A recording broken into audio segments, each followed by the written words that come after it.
Então, como eu disse, hoje é o nosso terceiro webinário. A gente vai falar sobre cultura BIM, processo, colaboração e criação.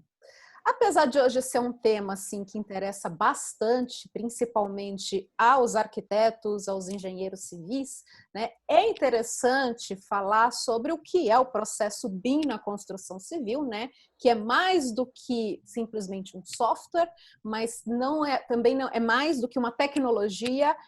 É um pensamento aí, né, de criação, de colaboração, né? Então, assim, o pessoal da BIM Consulting, que é uma empresa que está focada, né, principalmente na implementação de tecnologias em escritórios, construtoras, né, tudo assim, todos da área da construção civil, né, com o destaque devido ao uso do BIM, né, por meio dessas construtoras, né, e dos escritórios também. Nós temos, então, hoje 3 palestrantes, né? Então, hoje a gente está assim, com um quórum um pouquinho maior aí de palestrantes. Então, começar... Ladies first, né, Carol? Vamos começar pelas damas. Arquiteta, arquiteta Ana Carolina Penaforte. Tá? Ela é formada, né, em arquitetura e urbanismo pela Universidade Federal do Pará. Designer de produto também, né, pela UEPA. Mestre em arquitetura e urbanismo também pela Federal do Pará. Atuou em construtoras, instituições públicas, escritórios de arquitetura e com pesquisas a respeito de projeto e tecnologia desde o mestrado, principalmente aí nessa parte do BIM. E é uma das idealizadoras da BIM, certo? Falei direitinho? É BIM. Direitinho. Tem que falar o IN assim a mais, né? Já esteja dentro. Depois a gente vai mostrar. Isso, vocês vão explicar melhor do que eu, com certeza. Temos também o arquiteto Diego Shoa, né? Primeiro técnico em edificações pelo Instituto Federal do Pará, arquiteto e urbanista também pela Federal do Pará, especialista em sustentabilidade das construções pela Uminho de Portugal. Atuou em empresas de fundações, projetos científicos de pesquisa, escritórios de arquitetura, construtoras, escritório próprio, inclusive, por mais de 6 anos, né? E atuou também em escritório em Portugal, hoje sendo coordenador de BIM na BIM. Então agora acho que acertei. Tô pegando, muito bem.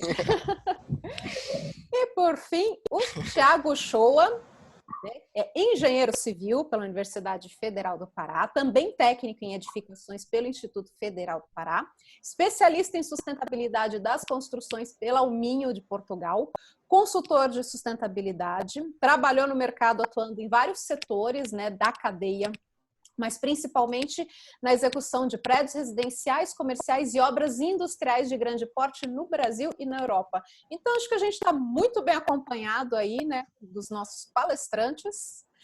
Então, vai ser, eu tenho certeza que vocês vão ter, né, acesso a um monte de informação bacana, né? E agora eu passo a palavra para vocês. Vamos lá. Camila, muito obrigada pela apresentação. Obrigado pelo convite. Obrigada pelo convite. E a Verdade. gente está muito feliz de estar aqui participando desse momento da Unib. A gente tem muita coisa para falar e depois a gente vai ficar com o canal aberto para tirar dúvidas e depois a gente vai deixar os nossos Instagram.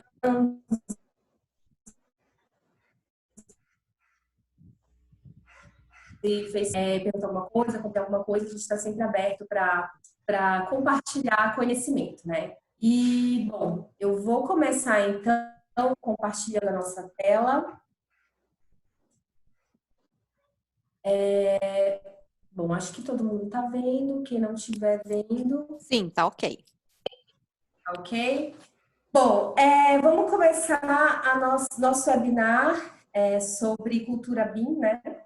E aqui a gente vai falar rapidamente sobre a BIM.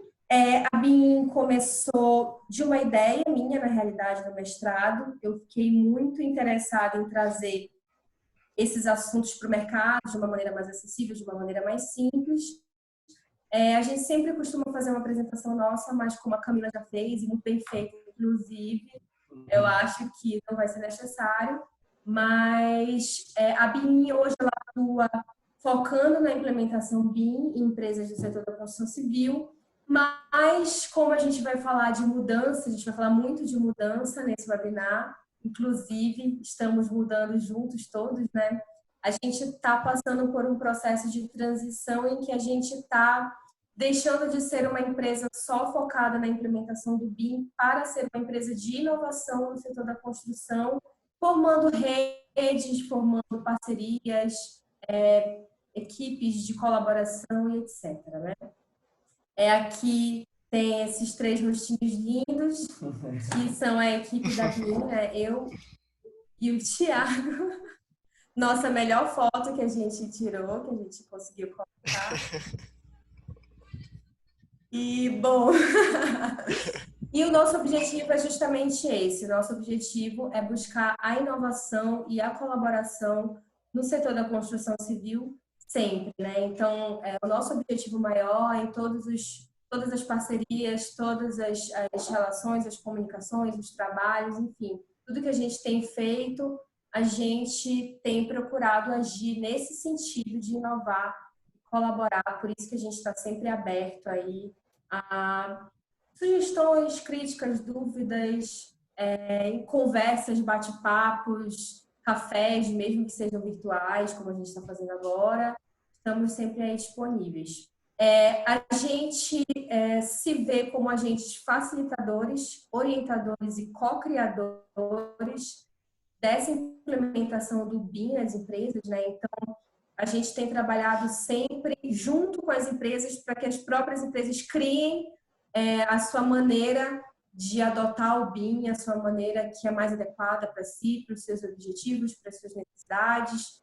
O BIM não é algo que atinge só empresas grandes, construtoras de grande porte, obras de grande porte. Ele pode sim também atingir empresas menores, escritórios de arquitetura, profissionais autônomos, etc.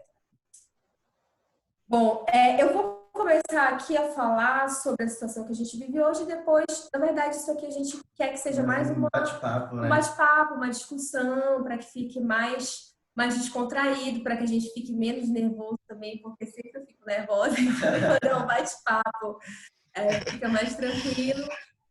E a gente vai falar um pouco sobre o contexto que a gente está vivendo atualmente. Só o fato da gente estar fazendo esse evento dentro de uma plataforma virtual já diz muito do contexto que a gente está vivendo atualmente. Então, assim, a construção civil, ela desenvolve os trabalhos dela basicamente da mesma maneira desde a época do Renascimento. Então, essencialmente, é do mesmo modo. A gente faz um desenho, a partir desse desenho a gente constrói, né, seleciona os materiais e constrói, e depois vai fazendo o uso daquela construção. Algumas coisas, algumas ferramentas, tecnologias, materiais, com certeza já mudaram, né? Mas essencialmente a gente vê a mesma maneira de trabalhar. Fora isso, a gente tem aqui alguns números que os meninos vão falar melhor sobre a situação da construção civil hoje, né? Pode falar, Thiago. A gente mostra aqui para vocês, né, são estudos americanos, né, que mostram para a gente mais de 60% dos principais programas de investimento em construção não cumprem as metas de custo e cronograma. Então, a gente tem uma diferença absurda de produtividade, de planejamento, de tecnologia com relação aos Estados Unidos hoje. E a gente, trazendo para a temática brasileira, a gente encontra um cenário ainda pior, né? A gente tem esses problemas que são estruturais da cadeia da construção, né? Que é esse custo e esse cronograma, eu já ouvi muito durante a minha carreira as pessoas dizerem, o engenheiro ou o arquiteto que fizerem a obra no custo ou no cronograma, eu pago o dobro da obra, ou então o que ele deve receber. Então a gente tem essa tendência, né? Infelizmente, como a Carol falou, a gente tem uma tendência de ainda fazer a nossa construção de modo muito rudimentar. Mesmo que a gente tenha criado mecanismos durante o passado tempo, a indústria da construção ela ainda é muito rudimentar comparada a outras indústrias, né? Então, se a gente for levar esse número de 55%, manutenção permanece reativa e não preventiva. A gente imagina que fazer uma construção e não pensar na operação e na manutenção dela é algo que a gente delega, né? A gente faz a construção, a gente faz o projeto e a gente delega para outras pessoas, para terceiros. Então, como aquele problema não vai ser meu, não vai ser da minha construtora, não vai ser de minha alçada, a gente não tem a preocupação de criar ferramentas para que essa manutenção permaneça preventiva e não reativa. Então, a gente tem esse número aí de 55% das ações, né, são todas reativas. E a gente vê esse outro número, né, 30% do custo é retrabalho. Por quê? As informações que são adquiridas durante todo o processo da construção, elas são fragmentadas. Então, como a gente não tem uma informação qualitativa e todos os agentes não estão realmente absorvendo essas informações de maneira adequada, a gente tem muito retrabalho, porque a gente não consegue fazer um projeto assertivo, a gente não consegue fazer um planejamento adequado, porque as informações estão todas fragmentadas e elas vão se perdendo durante o processo de elaboração, de projeto, de construção. Então, por isso esse retrabalho grande ainda a gente vê na construção civil. Pode passar, Carol, por favor. Pode passar. Não, é isso. E a gente vê esse número aí que a construção civil consome cerca de 50% da produção global de aço. E a cada ano, 3 bilhões de toneladas de matérias-primas são usadas para fabricar produtos de construção em todo o mundo. Com essa situação da pandemia, né, antes de ter o lockdown e o sentido da quarentena, a gente, como profissional, a gente percebe que tudo à nossa volta ela é demandada de produtos, de beneficiamentos e a gente está rodeado disso a todo momento. Só que quando teve o momento da quarentena, eu estava percorrendo a rua e percebi o quão fundamental é essa cadeia que tem. Por exemplo, o calçamento que a gente tem é areia, é cimento, a grade que protege as casas é ferro. A gente tem uma cadeia gigantesca e tudo que a gente olhar agora para o nosso ambiente onde a gente esteja inserido, seja no nosso quarto, na nossa sala, no nosso escritório, tudo vem da natureza, tudo vem da natureza. Então, a cadeia da construção civil ela é uma cadeia que demanda uma pegada muito grande de matérias-primas para que ela possa acontecer. E cerca de 40% desses resíduos sólidos, por exemplo, nos Estados Unidos, derivam da construção civil. Ou seja, a gente tem um contexto na construção civil que, além de a gente ainda trabalhar de uma maneira muito arcaica, no geral, né? Claro que tem os seus avanços, etc. Mas além da gente ainda trabalhar dessa maneira e além da gente consumir muito material, muita matéria-prima, se a gente parar agora para olhar tudo que tem na nossa volta e a gente for esmiuçar o que uma parede era antes de virar parede, a gente vai ver a quantidade de coisa que a gente já extraiu do solo, enfim, para poder produzir o que a gente tem hoje. Além de ter esse grande consumo, a gente também tem uma grande produção de resíduos. Cerca de 40% dos resíduos sólidos nos Estados Unidos derivam de construção e demolição. E aqui, né? A gente não tem esse dado daqui, mas deve ter algum estudo que esteja sendo elaborado ou não. Esse estudo Carol, esse estudo no Brasil é próximo, tá? Uhum. Eu não sabia desse dado. Mas, além disso tudo, a construção civil é um dos setores que mais tem resistência para adotar processos de inovação, de digitalização, de informatização. Então, um estudo feito aqui pela McKinsey, que é uma consultoria da Grã-Bretanha, uma consultoria britânica, eu acredito, eles fizeram um estudo mostrando que a cadeia da construção civil, em relação à informatização, ela está na frente do setor da agricultura, que está em 22º lugar. O setor da agricultura está em último lugar, o setor da construção ganha apenas desse setor da agricultura.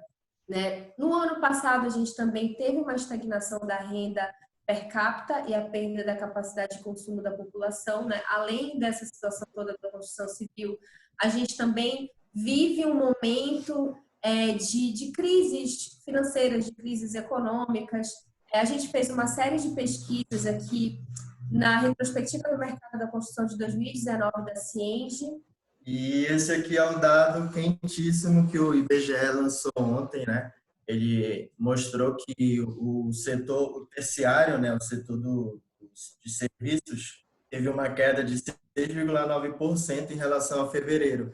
Então, o que isso mostra? Que, tipo, a pandemia provocou também isso, mas a economia já vinha sentindo muito dessa estagnada do setor secundário. Então, a gente vê que o IBGE mostrou que no mês de janeiro para fevereiro teve uma queda de 1%, e de fevereiro para março teve uma queda de 6,9%. Então, isso é muita coisa. E o que a gente pode fazer para atuar dentro desse contexto? Então, a gente colocou para vocês, né, para a gente discutir esse contexto de problemáticas que a gente tem em todo período na história da humanidade, tem as suas questões problemáticas que a gente tem que aprender, conhecer, entender e tem que tomar algumas atitudes, né? Então, o que a gente pode fazer para atuar dentro desse contexto? Desde que a gente começou a trabalhar com focando no BIM, focando nessa nova maneira de projetar, nessa nova maneira de trabalhar, a gente começou a entender, e o primeiro ponto que a gente quer colocar aqui para a gente entender o conceito de BIM, que o ecossistema da construção, a construção civil é um ecossistema, né? Então, todo mundo que trabalha na construção civil, todos os profissionais autônomos, engenheiros, arquitetos, construtoras, escritórios de arquitetura, de outros tipos de projeto, mestres de obra, execução, fornecedores, usuários, todo mundo que está participando dessa cadeia um nó, é como se fosse um nó de uma rede gigantesca. Né? Então, o primeiro ponto que é fundamental a gente entender, para poder entender o BIM, é que tudo que um nó dessa cadeia faz afeta os outros nós direta ou indiretamente. Isso é algo também que a gente pode perceber muito nesse contexto que a gente está vivendo hoje. Então, por exemplo, a gente teve uma queda no poder de consumo das pessoas. Isso vai afetar logo o setor da construção. A gente tem construções paradas, isso começa a afetar a cadeia todinha, né? Então, algo que aparentemente está fora da nossa realidade afeta a gente diretamente e vai afetando toda essa rede, todos os nós dessa rede, de maneira direta, de maneira indireta. Todo mundo vai sentir esses efeitos. Então, assim como os efeitos negativos, eles afetam todo mundo, os efeitos positivos também afetam todo mundo, né? Então, a gente tem aqui uma demonstração da cadeia da construção civil, né? O modelo circular da construção civil. Então, a gente tem aqui arquitetos, engenheiros, investidores, promotores públicos, construtores, fornecedores, utilizadores, demolidores, recicladores. Isso para a gente falar só aqui nessa cadeia, mas a gente tem uma cadeia enorme de pessoas que participam disso. Uma cadeia adjacente, né? Inclusive, tem esse ponto aqui também. É bem interessante para vocês notarem esse infográfico. Ele é de 2018, esses dados, tá, gente? Foi bem interessante ter encontrado essa arte. Foi desenvolvida e está disponível no G1. mas aqui a gente consegue perceber como é que esse ecossistema acontece, como é que se dá essa relação. Aqui nesse ponto vermelho superior, a gente tem aqui a parte de projeto e os projetistas que fazem ali, ó, o engenheiro da construtora faz o projeto, então passa para o empreendimento que é financiado por um banco. Então, a partir desses financiamentos do banco é que acontecem geralmente grandes obras. Então, durante a obra, ali a gente tem um ponto central que é a construtora. Então, com a construção em si, a gente tem um aumento para a demanda de lojas de materiais de construção, fornecedores, e a partir disso, esses fornecedores vão solicitar aos fabricantes de cimento, aos fabricantes de materiais de construção, das grandes indústrias, e isso gira, é um circuito. Se você for notar ali no outro lado do infográfico, a gente tem os trabalhadores que fazem prestação de serviço, né, com a sua força de trabalho, para as construtoras como pedreiros, eletricistas, mestres de obras, técnicos, e assim essa cadeia da sociedade consegue ter uma renda suficiente, por exemplo, para educar seus filhos. E a partir disso, matricular os filhos em cursos, seja dele quais forem, seja universidade pública, porque você pode não pagar uma universidade pública, mas você tem que ter dinheiro para transporte e alimentação, uma série de coisas. E a partir disso a gente tem a qualificação desses filhos que conseguem estágios e assim conseguem ser inseridos dentro do setor. E se a gente for olhar o que acontece dentro dessa construção que está acontecendo ali, a gente tem uma série de redes que são indiretas, mas são fundamentais para, por exemplo, aquela construção, como supermercados, restaurantes, adjacentes isso, exatamente, adjacentes à obra, que fazem toda uma infraestrutura ali para aquele empreendimento acontecer. Então, assim, só para a gente entender como é muito importante que a gente entenda essa cadeia. É muito importante que a gente entenda, antes de começar a entender o BIM, que tá todo mundo conectado, né? Então, cada pessoa, cada empresa, cada figura, cada ator dentro dessas conexões tem um papel fundamental e afeta os outros diretamente. Então, quando um arquiteto muda a sua maneira de projetar, a gente tem feito muitos trabalhos com empresas e, por exemplo, a gente está desenvolvendo a implementação de BIM em um escritório de arquitetura que trabalha com projetos corporativos. E isso já vai movimentar as equipes parceiras daquele escritório de arquitetura para que também façam a implementação do BIM. Isso vai movimentar os fornecedores daquele escritório de arquitetura para que eles também façam os trabalhos em BIM. Isso vai movimentar o pessoal que vai executar a obra. Então, isso vai gerando um movimento na cadeia que só vai continuar. Um outro ponto importante que a gente precisa entender é que existe um fluxo de informações contínuo nessa cadeia. Então, vamos imaginar a nossa conexão da internet, por exemplo. Cada um que tem um ponto de acesso à internet fica enviando dados o tempo inteiro e fica recebendo dados o tempo inteiro também. Isso acontece nessa cadeia da construção. Então, o escritório de arquitetura que está fazendo o seu trabalho, ele está recebendo dados o tempo inteiro para fazer o seu trabalho e ele está enviando dados o tempo inteiro, recebendo informações, enviando informações para as equipes parceiras, para a obra, para os fornecedores, para o mercado, para os outros escritórios do mercado. Então, assim, todo mundo que está nessa cadeia, todo mundo que está nesse nó, está recebendo e enviando informações o tempo inteiro. Então, outro ponto importante da gente entender é que essa cadeia é um fluxo contínuo de informações. E aí a gente vai começar a entender como é que o BIM trabalha nessa história. A gente pegou aqui um modelo da CEBIC para a gente entender esse guia da CEBIC, a gente pode depois deixar disponível para vocês, o guia, até mesmo o PDF desse guia. Ele divide o ciclo de vida dos empreendimentos em pré-obra, obra e pós-obra. E um ponto legal da gente entender esse fluxo de informações, a gente vai dar um exemplo aqui. Por exemplo, para um arquiteto fazer um projeto arquitetônico, ele precisa de uma série de informações.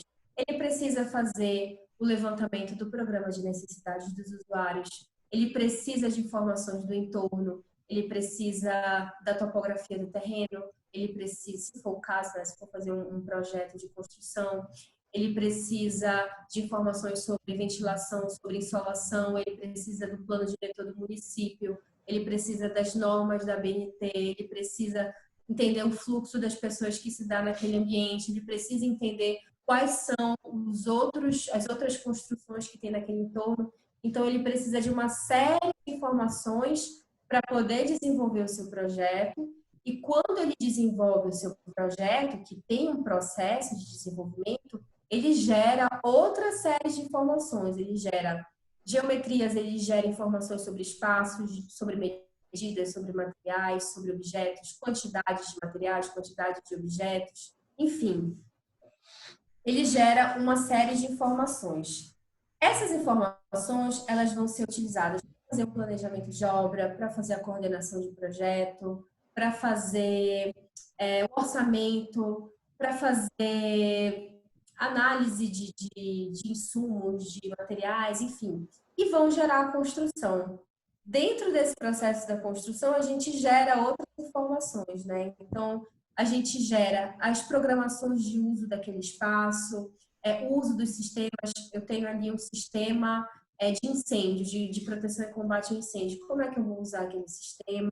Como é que eu vou fazer a manutenção daqueles equipamentos, a manutenção daqueles materiais, daqueles objetos, etc. Então, é importante a gente entender, começar a entender que a construção é informação. É informação que entra e que sai desses nós da cadeia o tempo inteiro. Quando engata a falar, gente. E aí a gente o que é BIM. Então, só diferenciando, né? O BIM quer dizer Building Information Modeling. A gente está falando aqui do modeling, né? Da modelagem da informação da construção.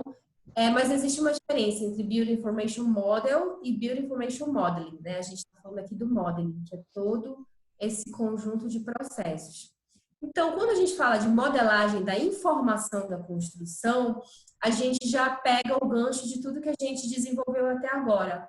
Ora, se a cadeia da construção civil é um fluxo de informações entre vários nós, né, entre vários atores, então, como é que eu vou colocar essas informações para que esses pontos da cadeia façam o seu trabalho da melhor maneira possível?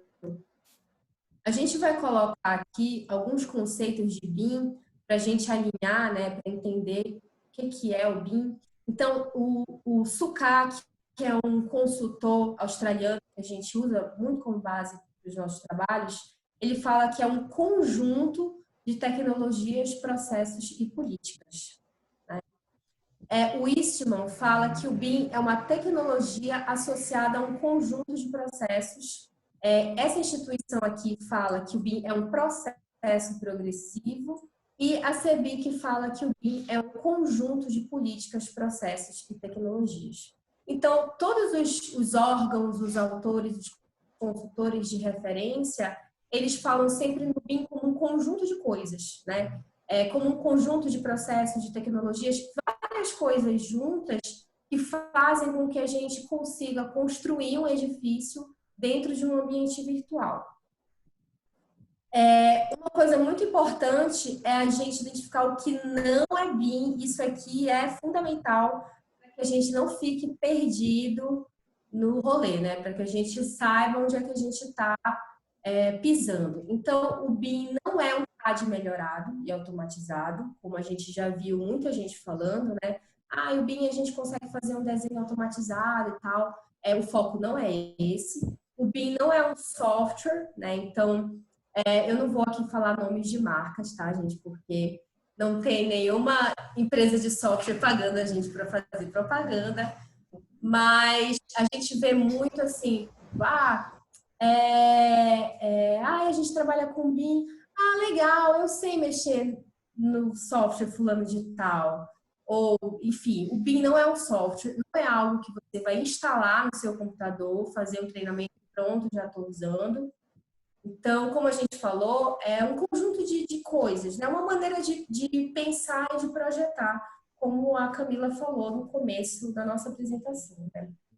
O BIM não é imagem renderizada e nem maquete eletrônica, né? Então, a gente vê muito também, até grupo de mídias sociais. Grupo de mídias sociais. Projeto 100% software. Ou uma renderização maravilhosa. E é bacana você fazer uma imagem com muita qualidade, mas esse também não é o foco do BIM, né? Existem outros focos que a gente vai falar aqui. E o BIM também não é um modelo a ser contratado. Eu vou comprar um BIM, vou comprar um projeto BIM. O BIM é um método, né? É um processo. Então, não tem como você comprar um processo ou comprar um método. Você vai comprar um projeto, você vai pagar por um projeto. Esse projeto vai ser feito em BIM ou não, né? E aqui, vocês querem falar um pouquinho sobre as diferenças? Não, é importante a gente entender as diferenças dos processos tradicionais para o BIM, para a gente ver por que a gente está falando disso, né? Então, quando a gente está falando do processo de projeto tradicional, como é que esse processo começa, né? Ele começa geralmente ali pelo arquiteto, pelo projetista, e aí o projetista, ele tem a solução do trabalho dele, dentro da cabeça dele, e aí o que ele faz? Ele desenha para materializar aquela solução, né? Faz um desenho em 2D, às vezes faz em 3D, ou faz em 3D em outro software, qualquer coisa assim. E a partir daquele desenho, ele vai extrair informações, né? Então, eu tenho uma prancha, e aí, a partir daquela prancha, eu vou extrair os quantitativos, eu vou extrair especificações, vou extrair análises, memoriais e orçamentos, etc. A gente que trabalha com construção, que estuda a construção, a gente sabe que esse processo, ele é um processo que ele é extremamente sujeito a erros. Por quê? Porque a gente faz de maneira manual. Então, se você for extrair um quantitativo de uma sala de 30 metros quadrados, de um quantitativo de piso, é uma coisa. Mas se você for extrair o quantitativo de um hospital de 3.000 metros quadrados, quantitativo de piso, é outra coisa, né? Você fazer aquilo ali de maneira manual. Então, no processo de projeto tradicional, o foco do processo todo é a realização de desenhos, né? Para você extrair as informações daqueles desenhos. Como é que a gente mede a qualidade desse processo? Quanto melhor for o desenho, mais claro a gente tem as informações, né? Por isso que a gente tem tanta preocupação em fazer uma prancha bacana, bem feita, bem desenhada, com as letras legais e tudo mais, para a gente conseguir extrair uma informação bacana. No processo de projeto BIM, a gente tem uma inversão aqui nesse pontinho. Então, no BIM, a gente pensa na solução do projeto e quando a gente pensa na solução, a gente pensa na informação dessa solução. Aí eu vou dar um exemplo para vocês entenderem. A gente está fazendo esse trabalho de implementação em um escritório de arquitetura, então a gente está passando por um momento onde a gente está pensando nas informações do que vai ser colocado aqui nessa solução. Então, olha como o processo fica diferente. A gente está fazendo o projeto pensando em quais informações vão constar nos objetos que vão estar naquele projeto. Então, a gente está fazendo uma análise dos objetos que vão estar ali naquele projeto, portas, paredes, mesas, enfim, vários objetos que são comuns de usar naquele escritório. Quais são as informações que eu vou ter que ter dentro daqueles objetos para eu poder dar a solução do meu projeto? A partir do momento que eu faço a modelagem dessa informação, aí sim eu extraio desenhos, números, textos, gráficos, se for necessário, né? A gente vai só mostrar um exemplo aqui, só mostrar um exemplo para vocês desse projeto aqui que a gente estava desenvolvendo. Então, a gente tem aqui os modelos sanitários, eu vou colocar aqui só o modelo hidrossanitário para vocês verem.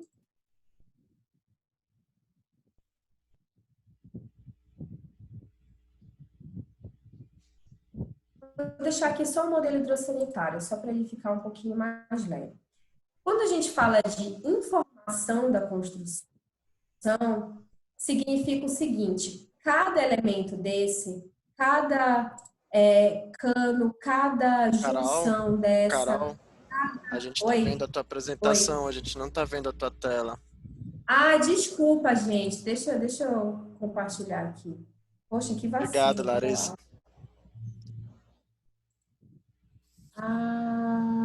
Stop share. Deixa eu compartilhar aqui. Open Share multiplan. screen. Tá aqui. Agora vocês estão vendo. Agora está entrando. Gente, pelo vídeo. Agora sim, agora tá. Legal. Agora. Isso. Bom, então a gente Depois- fala. Você editou a estrutura para eles olharem. Deixa eu então colocar aqui a estrutura que estava. Vou colocar aqui. Vou visualizar tudo, né? Vou visualizar tudo. Bom, isso aqui é um projeto que a gente estava desenvolvendo, então a gente fez a integração de várias disciplinas, na verdade, estrutura, arquitetura, etc. Mas aqui a gente vai mostrar só o hidrossanitário. É um hospital, tá, gente? Bom, aqui a gente tem os componentes, né? Então, cada um desses elementos, cada um desses canos, cada uma dessas junções aqui, ela tem informações que são necessárias para esse projeto. Então, essas informações, elas foram definidas de acordo com as necessidades do projeto, né? Se a gente precisa de uma determinação de material, ou de fabricante, ou de fornecedor, ou de dimensões, ou de volumes, ou de desempenho, etc. Então, dependendo da necessidade, a gente insere as informações desse modelo. É aí que a gente tem a modelagem da informação. Então, essas informações aqui estão representadas em um modelo que é um grande banco de dados tridimensional. É aí que a gente vê a diferença de pensamento da maneira do processo de projeto tradicional para o processo de projeto em BIM. Eu vou parar aqui de compartilhar, aí eu vou compartilhar... eu vou compartilhar tudo, né? Porque a gente muda aqui. E aí, gente, para mostrar um pouquinho aqui para vocês como é que muda, um dos pontos fundamentais nessa mudança, por exemplo, quando a gente está falando de integração de projetos, né? Geralmente no processo de projeto tradicional, você tem o arquiteto vai desenvolvendo o projeto dele, e aí ele chega num ponto em que ele já está desenvolvendo a documentação, projeto executivo, as pranchas, etc. Ele vai disponibilizar aquele projeto que está num determinado nível de desenvolvimento para as outras equipes fazerem os seus projetos, a equipe de estrutura, as equipes de complementares, e aí sim aquilo vai ser compatibilizado. Isso geralmente leva tempo, isso é feito da maneira bidimensional, então é altamente passível de erros, etc. Uma das diferenças do processo BIM é que essa documentação, essas pranchas, essas plantas, todos esses desenhos, eles ficam para o final. Então, depois que o projeto está praticamente todo resolvido, as soluções de projeto, depois que ele já foi integrado com as outras disciplinas, depois que ele já foi otimizado até um ponto considerado ótimo, ele é validado e aí sim os desenhos são desenvolvidos. Tem casos até, a gente tem trabalhado muito que o cliente não necessita de desenho, ele necessita só de uma planilha ou de um vídeo de simulação, etc. Né? Outros tipos de entregas. E um ponto legal também que a gente vai colocar a gente tem, quando a gente falou da ideia da construção civil, que cada um desses personagens ele tá recebendo e emitindo informações, dados, né? A gente mostrou o BIM é uma maneira de projetar, que você projeta com dados, né? Você usa aqueles dados para determinar os seus elementos, os seus componentes. Mas a gente viu que esse projeto aqui, ele é um projeto feito nos moldes que a gente está acostumado a ver, né? É uma solução ortogonal, provavelmente o projetista ele pensou dessa maneira para facilitar algumas decisões de projeto, enfim, alguns tipos de economia, coisas do tipo. Mas existe a possibilidade de você fazer projetos, por exemplo, através do design generativo. A gente deixou aqui... Oi? Não, era que tava outro slide. Tá. Agora já Agora está, tá né? ok. Projeto gerado por dados. Esse projeto aqui, inclusive, a gente tem um link aqui, depois eu posso colocar o link para vocês verem. É um caso muito interessante de uma tese de doutorado, se não me engano, da Universidade de Harvard, que uma dupla de arquitetos, eles pesquisaram uma série de dados e eles estavam fazendo estudos de planta e estudos de layout através de dados. Então, quando você usa as informações como fonte de projeto, você pode atuar com o BIM e você tem outras possibilidades de atuar dessa maneira aqui, por exemplo, você não tem o controle das formas que você pensa, né? Você tem o controle dos parâmetros que você coloca, mas isso aí pode gerar uma série de formas que a gente nem tem ideia, na verdade, né? Então a gente vai começar a falar um pouco sobre as dimensões do BIM, né? Então, o BIM, ele inicialmente as pessoas imaginam que ele é só um modelo tridimensional, né? Então, ouve-se falar muito do modelo 3D e comumente hoje as pessoas ainda entendem o BIM como só uma ferramenta ou um software, né? E como a gente tem falado desde o início, o BIM é um pensamento, né? É um modo da gente construir diferente.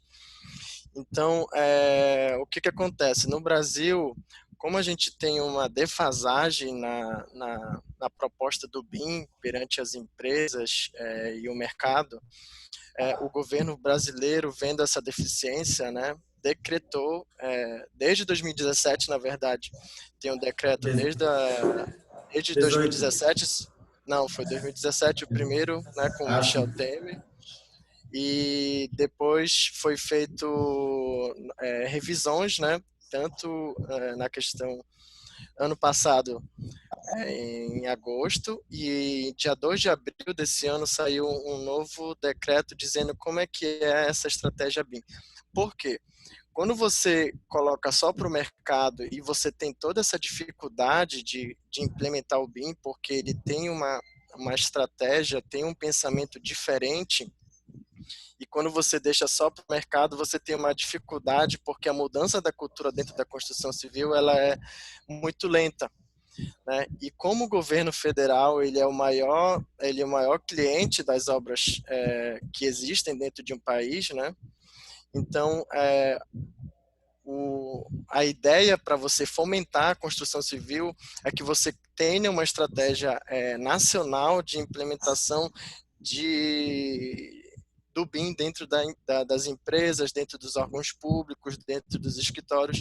Então, essa estratégia BIM, ela vem fomentar, né, essa ideia do BIM, ela vem trazer essa prerrogativa de que as empresas vão precisar entregar os seus projetos não mais da maneira tradicional, mas da maneira BIM. Pode passar, por favor.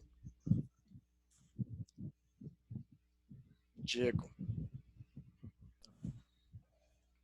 Então, a gente tem aqui o BIM na sua versão 3D, né? Como a gente pode dizer. Ele na verdade, ele abrange a parte dos projetistas, a parte de modelagem da geometria, né? O desenvolvimento dessas soluções das informações que foram captadas, como a Carol estava nos falando, e a partir disso a gente tem uma quantidade de modelagem desses objetos, porque o que acontece, diferentemente do que acontece no modelo atual e tradicional, a gente trabalha geralmente com uma ferramenta em que a gente utiliza linhas para representar a geometria. Dentro da modelagem do BIM 3D, a gente tem uma modelagem de objetos. Se vocês puderem visualizar na imagem, vocês estão vendo que tem paredes, tem pisos, tem pilares. Todas essas representações são representações de objetos.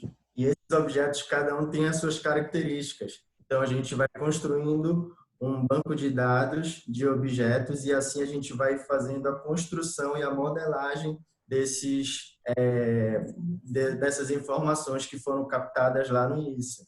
Então, dentro a gente tem a modelagem da arquitetura, a gente tem a modelagem da estrutura, a gente tem a modelagem dos complementares. Então, isso é totalmente integrado através dos projetistas, né? E essa colaboração que é feita de uma maneira diferente, ela já começa no início do projeto, não precisa necessariamente terminar como acontece hoje o trabalho do arquiteto para que o engenheiro ou os engenheiros complementares comecem a desenvolver seu trabalho. Então, é um trabalho diferente, é um trabalho integrado, em que as equipes têm uma correlação e uma colaboração muito mais abrangente.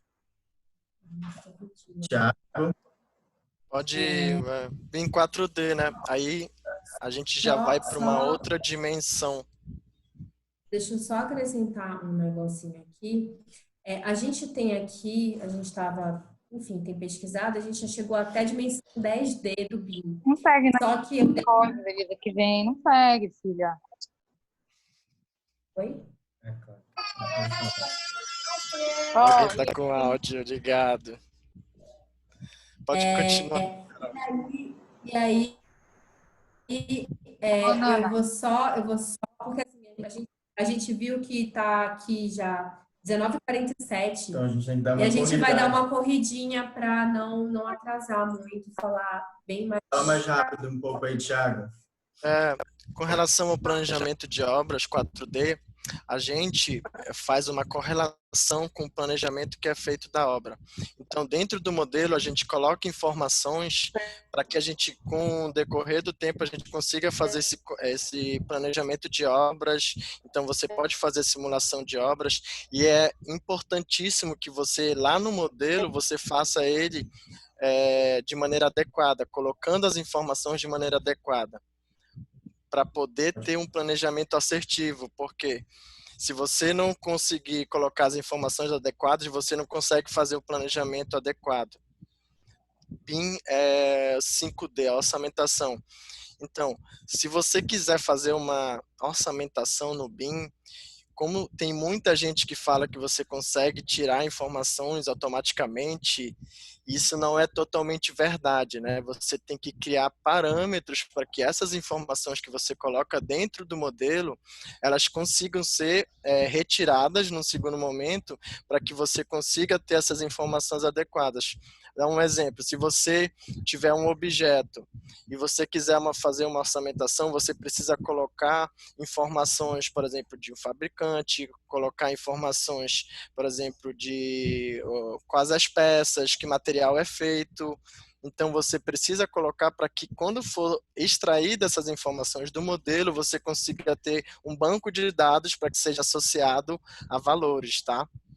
Vamos lá, BIM 6D. Diego, fala aí. A parte do BIM 6D já é mais ligado à sustentabilidade, né? A gente tem uma análise do desempenho dessas edificações. Então, a gente tem uma série de análises dentro do BIM 6D. Pode ser uma análise energética, pode ser uma análise luminotécnica, pode ser uma análise estrutural. Então, a gente tem uma série de ferramentas computacionais que ajudam a gente fazer essa análise. E aí, assim, a gente chega no BIM 7D, que é a operação, né? A gente está ali já utilizando aquele edifício construído, aquele espaço construído, e a gente também tem o apoio do BIM com uma série de ferramentas que podem auxiliar, por exemplo, na operação daquele edifício. Imaginem vocês um shopping que tem uma série de equipamentos, ali uma série de complementares, que são equipamento de ar-condicionado, equipamento de uma série de detalhes que tem ali, e a gente pode ter um banco de dados em que a gente vai, por exemplo, loja número 39, teve um equipamento falho lá no ar-condicionado da loja 39. Então, a gente tem a capacidade de criar um banco de dados em que a gente consiga correlacionar todas as informações e que a gente consiga fazer essa operação muito mais assertiva, porque ela é operação e manutenção. Thiago? A gente falar um pouquinho do BIM 8D é uma é um estudo um pouco relativamente mais novo, né? E o que seria? Seria as informações da ISO 18001 e 14001, né? Para que a gente consiga colocar isso dentro do modelo. Um exemplo, se você está montando um andaime, você com as prerrogativas da ISO 18001, você coloca informações dentro do modelo e você pode fazer uma simulação de como é que pode fazer essa montagem de andaime de maneira segura. E aí, com essas informações modeladas, você pode fazer, por exemplo, uma simulação e fazer um treinamento da sua equipe. Olha, eu quero que seja montado dessa maneira. Então, o BIM vem trazendo essas informações do 18001, tá? Do 14001 dentro do modelo para que a gente consiga agregar todas essas informações e que seja utilizada de maneira útil dentro do canteiro também, né? Dentro da segurança do trabalho. Vai, Carol, por favor.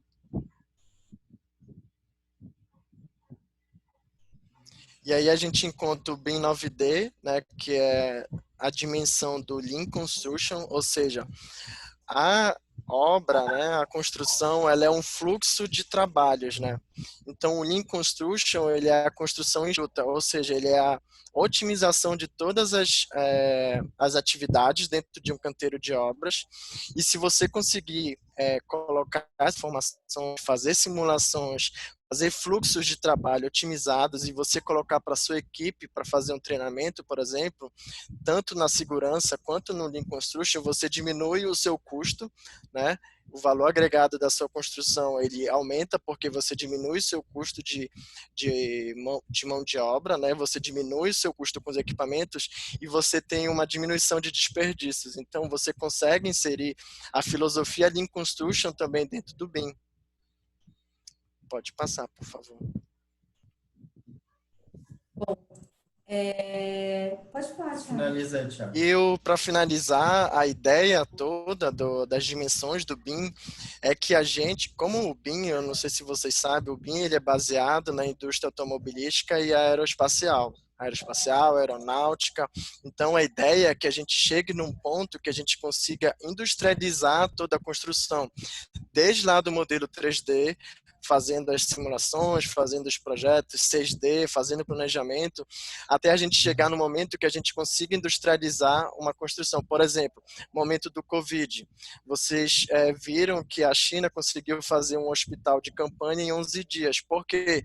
Lá em 2000, acho que 2015 ou 2011, eu não tenho certeza, teve um surto de SARS e eles fizeram um projeto de hospital campanha padronizado. Ou seja, como estava tudo padronizado, digitalizado, industrializado, eles conseguiram colocar isso de maneira bem rápida só para construir. Então, eles industrializaram o material, industrializaram equipamentos no sentido de otimizar todas essas informações, toda a construção, para que fosse feito em 11 dias. E a gente chega assim e pensar como que eles fizeram isso, fazendo uma digitalização da indústria da construção. Então, a gente tem essa possibilidade, né? Pode ir, Carol. Bom, a gente vai finalizar essa apresentação falando um pouco da colaboração. Por que a gente fez tanta questão de falar sobre a construção civil como uma rede, como vários atores conectados, como um fluxo de informações que entram e que saem, porque é justamente aí que atua a colaboração, né? Quando a gente fala de um processo de projeto tradicional, a gente tem um processo em que as equipes elas trabalham de maneira isolada, né? Então, eu, arquiteto, estou ali desenvolvendo meu projeto, o engenheiro de estrutura está desenvolvendo dele, a outra empresa está fazendo o planejamento dela, a outra está fazendo o orçamento dela, e em algum momento aquilo vai se encontrar, vão haver alguns ajustes e cada um vai voltar a fazer o seu trabalho de maneira isolada. Só que com o BIM, como a gente tem esse processo de integração dos projetos, né? A gente vai mostrar aqui como exemplo, deixa eu só...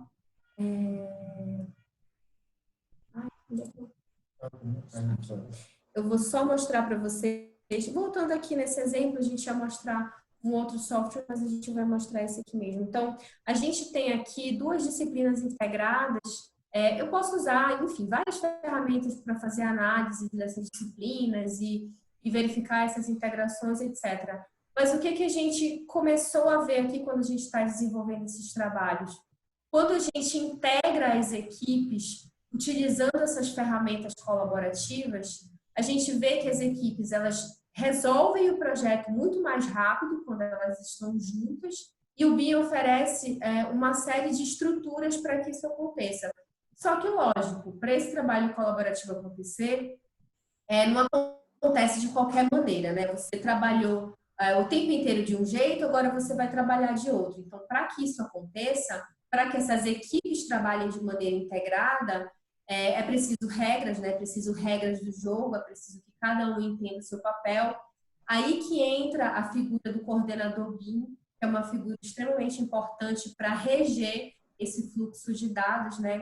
Então, tem uma série de fatores e de questões que precisam nortear esse trabalho colaborativo. O trabalho colaborativo, ele é um dos grandes pontos-chave do BIM para ele funcionar. O meu escritório de arquitetura, ele pode até trabalhar em BIM, mas ele não vai conseguir ter os mesmos benefícios se as equipes parceiras não trabalham em BIM, se o meu contratante também não está trabalhando em BIM, se os meus fornecedores também não estão trabalhando em BIM. Então, é preciso que toda essa rede esteja junto. A gente encerra essa apresentação, né? Agora vai abrir para as perguntas, mas falando que, assim, gente, o processo de mudança ele é um processo constante. A gente já vinha notando isso, inclusive, um pouco antes da pandemia, a gente até conversou sobre isso, a gente pensou assim, nossa, tá tendo tanta mudança, e essa mudança está vindo tão rápido.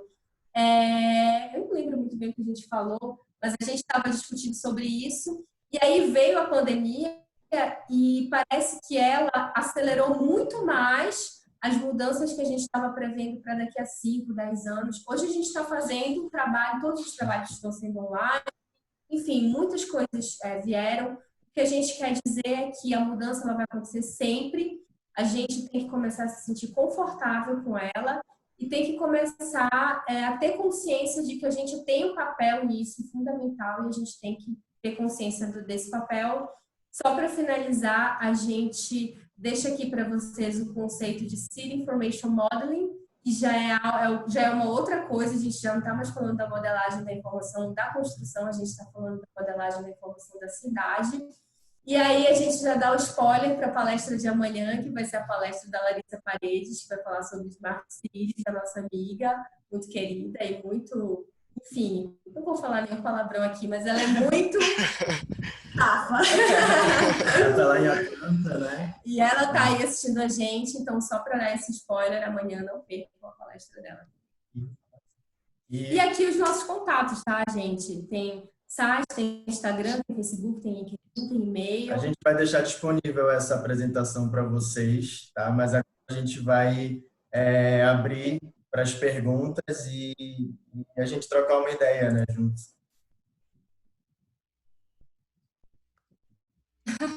Essa compatibilização dos projetos. Gente, sensacional, muito, muito legal mesmo a apresentação de vocês. Assim, eu sou muito suspeita em falar, porque vocês sabem que eu sou muito fã dessa cultura BIM. Inclusive, vou dar um pequeno spoiler, assim, principalmente para os meus alunos aí do curso de arquitetura. A BIM, a BIM, e nós do curso de arquitetura, a gente está tentando assim elaborar uma parceria justamente para facilitar essa compreensão, né, assim, o processo de educação a partir dos alunos na universidade para já adquirirem, né, todo esse conhecimento a respeito da cultura BIM e começarem a implementar nos projetos desde a universidade, né, já que a gente tem visto que, né, inclusive, né, hoje mesmo a gente está discutindo no grupo, né, a respeito justamente das normas, né, que o governo vai incentivar, justamente o uso da tecnologia BIM na construção civil, né? Então, é praticamente decretando a morte do AutoCAD, graças a Deus. Aleluia, irmãos. Aleluia. Eu ouvi um amém. Amém. Então, amém. Amém. Então, assim, gente, o que é muito positivo, porque a gente tem visto que realmente a construção civil, dentro desse contexto da tecnologia, da inovação na tecnologia, ela tem ficado bem lá atrás, né? A gente está bem atrasado se comparado assim às outras áreas do conhecimento. Então, né, já é uma coisa boa, já é uma coisa assim positiva. E, lógico, ver assim, um pessoal jovem, né, como eles, trabalhando com isso, incentivando esse uso, dando, né, palestras, dando consultoria, né, já se envolvendo assim, em projetos, levando em consideração tudo isso, é super positivo. E é o que a gente gostaria de passar, principalmente para os mais jovens também. Para todos os arquitetos, engenheiros, para todo mundo que trabalha na construção civil, né, disseminar esse tipo de cultura.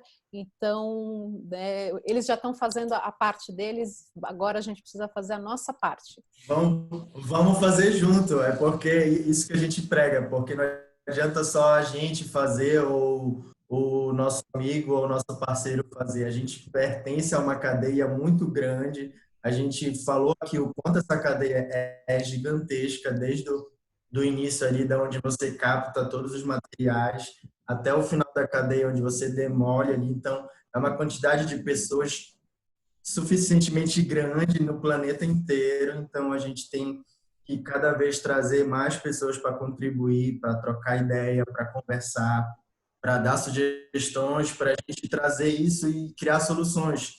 Porque o que é mais importante é a gente fazer. A gente sempre comenta que o mais importante é a gente criar o debate, criar ideias e a gente materializar essas ideias, a gente colocar um planejamento e desenvolver para que, inclusive hoje, isso aqui é fruto de uma reunião que começou e hoje está materializada. Então, a gente gosta muito de que aconteça a materialização das coisas e não fique apenas no pensamento, na ideia, né? No plano das ideias. No plano das ideias. Então, a gente tem uma cadeia muito grande e de colaboração, principalmente. É exatamente isso. É por isso que nós estamos aqui também. Bom, então vamos lá, vamos fazer perguntas do pessoal, né? A gente já tem algumas perguntas aqui. Começar, né, lá no comecinho, o professor Edmilson, nosso professor do curso de arquitetura, ele abordou a respeito da parametrização, né? Se eventualmente o BIM também tem a ver com a arquitetura paramétrica, né? O Thiago até respondeu que é pura parametrização. Vocês poderiam falar, seria então interessante falar assim, o que é parametrização, né, no contexto aí do BIM. Vamos lá, mestra paramétrica.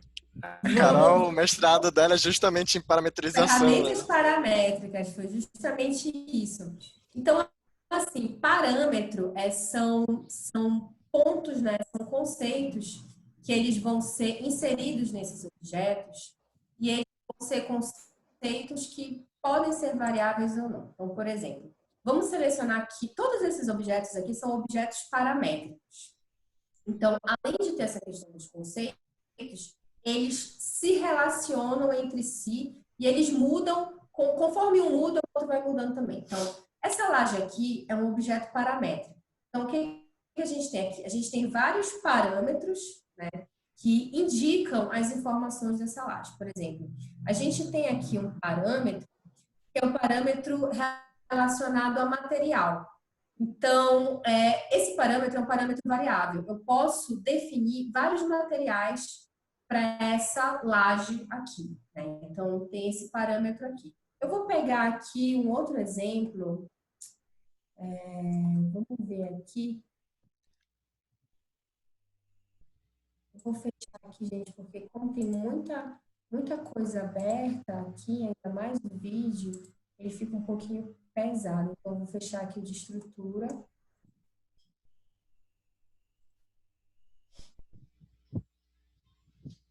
E vou deixar só o de hidro aberto aqui. Então, um outro exemplo. Aqui a gente tem esse objeto, que é um tubo, né? E a gente tem vários parâmetros aqui também. A gente tem parâmetros relacionados à dimensão desse tubo, ao diâmetro desse tubo. A gente tem parâmetros relacionados à dimensão, parâmetros relacionados a material, parâmetros relacionados a fabricante. Então, parâmetros são esses pontos que a gente pode atribuir ao determinado produto que podem ser variáveis ou não.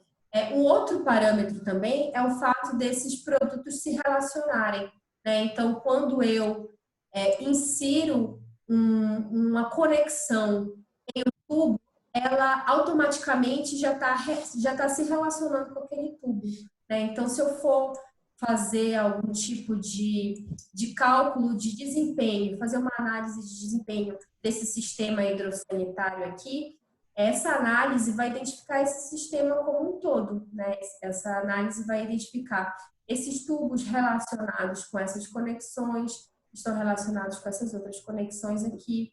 Então, isso é um objeto paramétrico, né? O BIM todo é baseado em objetos paramétricos. Podia dar o exemplo da porta e parede também. Porta e parede também, quando a gente tem uma parede paramétrica e a gente insere uma porta paramétrica nessa parede, essa parede automaticamente ela já cria um vão. Então, ela já cria um buraco ali nela para abrigar aquela porta. E se você muda o tamanho dessa porta, se você muda a altura ou muda a largura, automaticamente aquela parede muda a dimensão do vão. Então, como elas estão relacionadas de maneira paramétrica, elas conseguem se modificar automaticamente, né?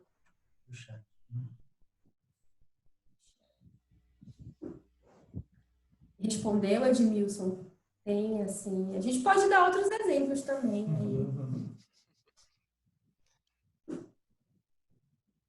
Que se confunde, né? Assim, acha, tem muita gente que ainda acha que, por exemplo, né, a gente tem, de novo, aí volta aquela questão do software, né? Hoje a gente tem o Rhinoceros, né? Que é arquitetura paramétrica, mas o BIM já tem essa questão, né?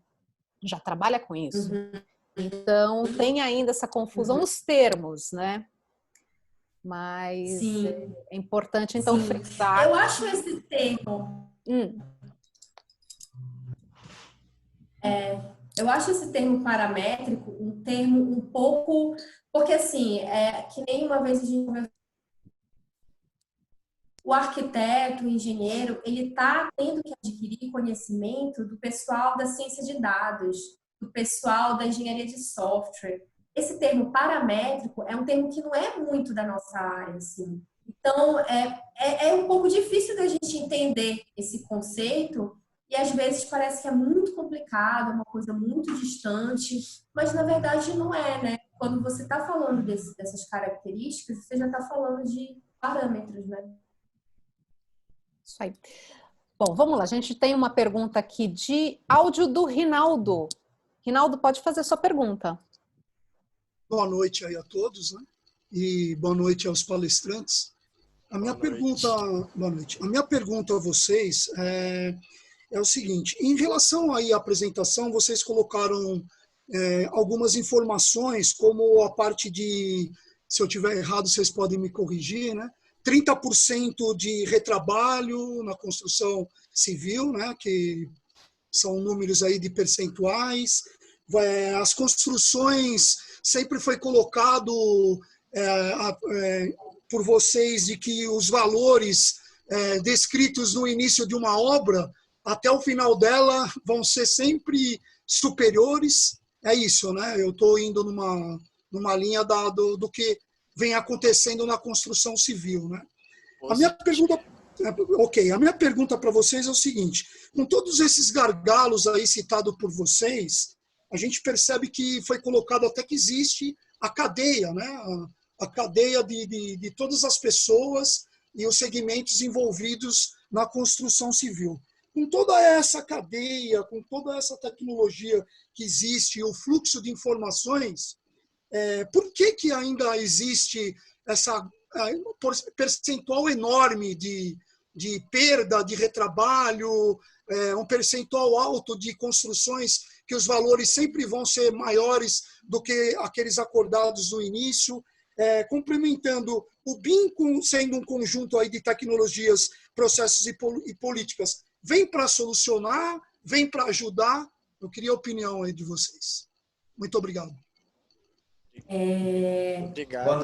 Boa noite, Rinaldo. Boa noite.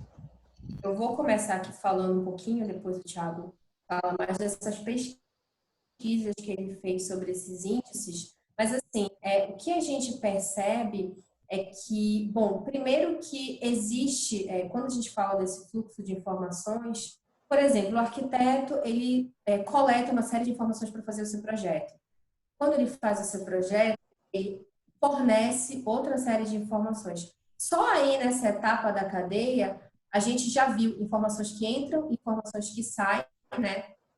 Informações que se transformam, viram outras informações. Então, nessa cadeia toda, a gente vê que esse fluxo de informações, ele vai se transformando em cada personagem que ele passa, ele vai se transformando e conforme essa transformação vai acontecendo, ela vai perdendo a qualidade, né? Então, tem informações que vão se perdendo, tem informações que vão perdendo a qualidade. Por exemplo, o arquiteto fez um projeto e ele elaborou uma determinada planta. Quando a equipe de orçamento, sei lá, fez o levantamento dos quantitativos daquela planta, usando o processo tradicional, esse quantitativo veio incorreto. Só aí, nesse momento, a gente já perdeu a qualidade da informação. Quando ele vai fazer esse orçamento já vai estar incorreto. Então, quando essa compra é feita, ou ela vai ser feita para mais, ou ela vai ser feita para menos. Isso já vai causar um prejuízo na obra. Quando isso for construído, na hora da construção, vai faltar material, ou então vai sobrar material. O que eu vou fazer com esse material que sobrou? Então, a gente vê que a informação ela vai sofrendo essa perda de qualidade. Você perguntou o porquê disso, né? O próprio fato dos nossos processos de projeto eles serem baseados em lidar com essas informações de uma maneira manual, né? A gente vai fazer um processo de... Isso é muito simples. Só esse processo de extração de quantitativo já perdeu a informação, já foi. Então, aí já perdeu a qualidade. Você tem que fazer esse levantamento, calculando área por área, anotando numa planilha, para juntar com outra planilha, para fazer essa compra, isso aí é um processo extremamente passível de erros, né? Então, a gente tem uma máxima que é assim, quanto mais for... Exatamente, Laila, você está falando que haja polyline. Quanto menos automatizado for esse processo, maior é a probabilidade de erro, né? Então, quanto mais automatizado ele for, mais padronizado, mais automatizado, menor é a probabilidade de erro. E com relação, só para complementar o que a Carol está falando, com relação à questão do retrabalho, da questão como um todo, quando você pega o início do processo, e como a gente tem falado desde o início, você está colocando informações ali dentro do BIM.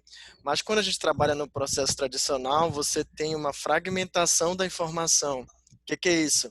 Quando você está fazendo um projeto 2D, o desenho, você passa para o cara que vai fazer o planejamento.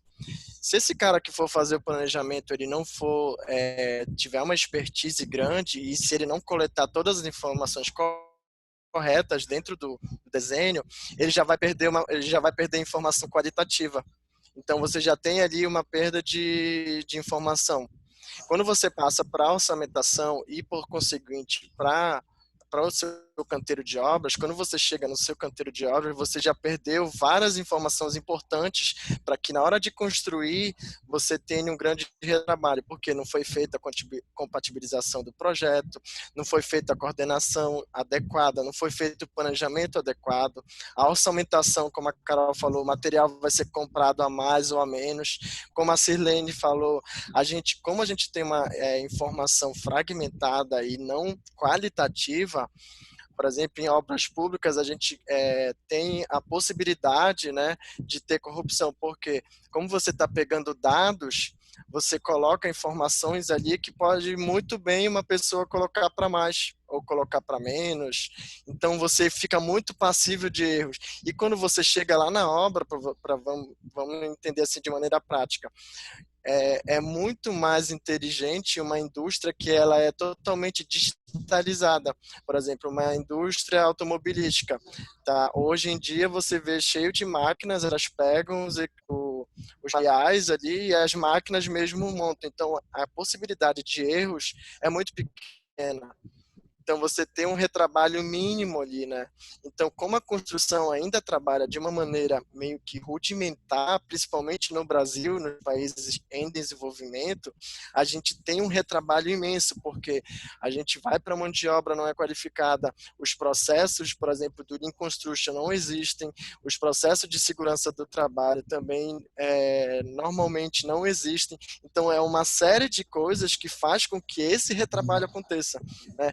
Vem lá desde o projeto até a sua construção. Então, quando a gente fala de BIM 10D, é a ideia que a gente consiga transformar a construção como se fosse um galpão de uma construção de carros, por exemplo. Que a gente consegue colocar todas as informações assertivas, usar as ferramentas adequadas para transformar aqueles materiais e a gente tem um produto final de mais qualidade, de mais padronização, então tem menos retrabalho por conta da digitalização da cadeia da construção. Então o BIM vem nesse sentido, para trazer todas essas informações para que elas lá no final consigam diminuir esse retrabalho, né? A gente tenha menos perdas e menos desperdício. Tem um participante que ele fez um comentário sobre o... Deixa eu... o BIM não... aqui, ó. Eu entendo que a tecnologia BIM não substitui o conhecimento profissional. Pelo contrário, a gente tem visto que a tecnologia não, né? Mas o processo em si, ele tem enfatizado muito a questão do conhecimento profissional e muito a questão da experiência também. Porque, assim, quando a gente está pensando nas informações da construção, a gente está invariavelmente pensando em como aquilo vai ser construído.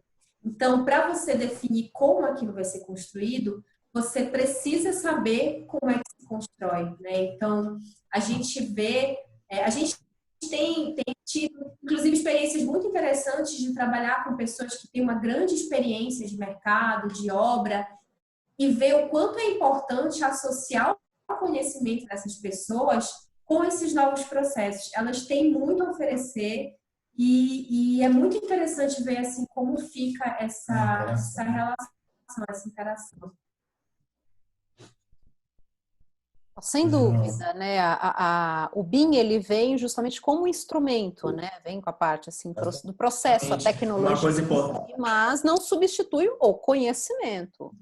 É uma questão importantíssima que a gente tem que deixar bem explícito, é que a gente vai se tornar cada vez mais projetista, mais arquiteto, engenheiro. A gente não vai ser cadista, porque o que acontece? A atribuição de representação do desenho, ela está muito em primeiro plano. A gente, por exemplo, como arquiteto, pessoas que são projetistas. E não é nossa função ser apenas isso. A gente tem que utilizar as ferramentas que a gente utiliza para que a gente possa cada vez mais construir de uma forma mais adequada, que a gente agrida muito menos o meio ambiente. Então, o BIM vem para contribuir isso.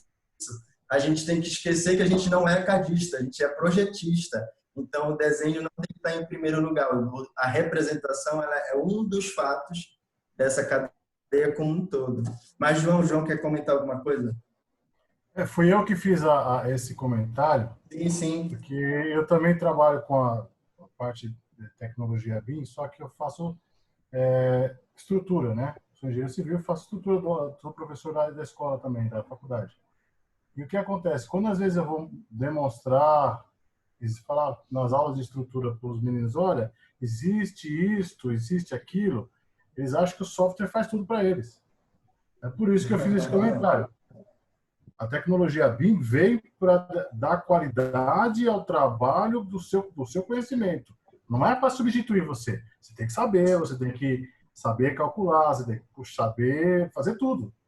Né? A tecnologia é totalmente o inverso, né? Na verdade, João, só para te complementar, na verdade é totalmente o inverso, né? Se você não souber toda a ideia da concepção do que você quer fazer, os parâmetros, as normas, a sensibilidade, como a Sirlene falou, se você não tiver isso dentro do seu ser de profissional, o BIM vai ser mais uma, entre aspas, uma ferramenta, ele vai ser só um instrumento. Né? Se você não tiver essa qualidade técnica dentro de você, não adianta nada. É verdade. Obrigado, parabéns. Obrigado, João. Gente, ótima discussão. Obrigado. Ótima discussão. Obrigada, pessoal que está participando. Já que a gente estava falando justamente sobre essa questão, né, do uso dos dados, das informações, eu vou emendar aqui duas perguntas também de professores nossos. O professor Edmilson, né, ele fez uma colocação, né, uma pergunta, né, como, já que o BIM gera um volume muito grande, né, de informações, é preciso algum equipamento especial para manipular e armazenar esses dados? E aí eu já complemento também com a pergunta da professora Liana, né, a respeito dos softwares que tem a tecnologia BIM, né, quais que são, assim, alguns, né, citando alguns, a gente já conhece o Revit, mas existem outros softwares, né, inclusive alguns que, se eu não me engano, são open source, né? E então citar um pouquinho sobre isso, né? A primeira pergunta é relacionada aos equipamentos. É preciso sim equipamentos, inclusive isso é um ponto chave do sucesso da implementação. A gente usa como referência alguns consultores, alguns pesquisadores, enfim.